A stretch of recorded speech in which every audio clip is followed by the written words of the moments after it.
Magandang araw mga tol, kilalanin natin ang mga Pilipinong boksingero na nakapasok sa International Boxing Hall of Fame. Kilala nyo na ba kung sino-sino sila? Kung hindi nyo pa sila kilala mga tol, kilalanin natin.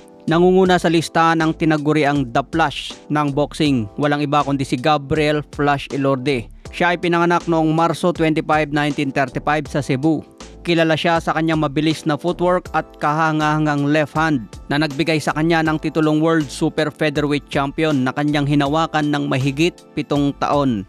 Noong 1993, kinilala siya ng International Boxing Hall of Fame bilang isa sa mga pinakamagaling na featherweight sa kasaysayan.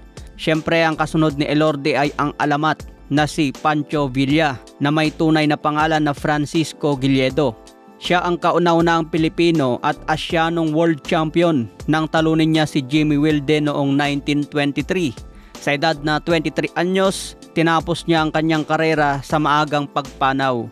Ngunit iniwan naman niya ang marka sa kasaysayan ng boxing. Noong 1994, siya ay pinarangalan sa International Boxing Hall of Fame bilang pagkilala sa kanyang kahusayan sa boxing. Maikli ang karera niya mga tol, tumagal lang ng mahigit 6 na taon dahil pumasok siya sa professional 18 anyos at namatay sa edad na 23. Mabilis man ang karera niya, ngunit nakagawa ng makulay na karera sa boxing. Kaya wag natin kalimutan si Pancho Villa. Hindi rin natin makakalimutan siyempre ang nag-iisang Manny Pacquiao. Siya lang naman ang boksingero sa buong mundo na nagkampiyon sa 8 magkakaibang dibisyon. Kilala siya hindi lamang sa kanyang bilis at lakas kundi sa kanyang determinasyon at matulungin sa bayan. Sa edad na 46, siya ay na-induct ngayong 2025 sa International Boxing Hall of Fame bilang patunay ng kanyang walang kapantay na kontribusyon sa boxing at sa Pilipinas. Si Manny Pacquiao ang pinakakilala sa kanilang lahat mga tol at siya rin ang boksingero na may pinakamalaking kinita sa mundo ng boxing. Meron pang pang-apat na Filipino champion mga tol, pero hindi ito nakapasok sa International Boxing Hall of Fame, ngunit pasok naman ito sa World Boxing Hall of Fame. Sa ngayon kasi hindi na aktibo ang tinatawag na World Boxing Hall of Fame, pero noon nag-i-induct din sila ng mga boksingero. Ito nga po si Seferino Garcia. Kilala siya sa kanyang makapangyarihang suntok at sa kanyang kakaibang estilo na bolo punch.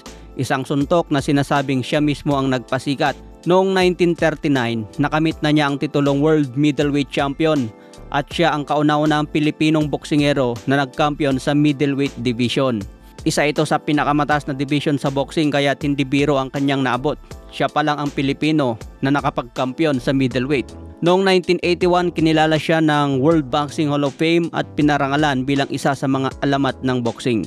Ang kanyang contribution sa sports ay nanatiling inspirasyon sa mga kabataang Pilipino na nangangarap ring maging kampiyon. Ayan mga tol ang konting kaalaman tungkol sa 4 na Pilipinong boksingero na nagbigay ng karangalan sa ating bansa. Sino sa tingin nyo ang susunod na Pilipino na pwedeng pumasok sa International Boxing Hall of Fame?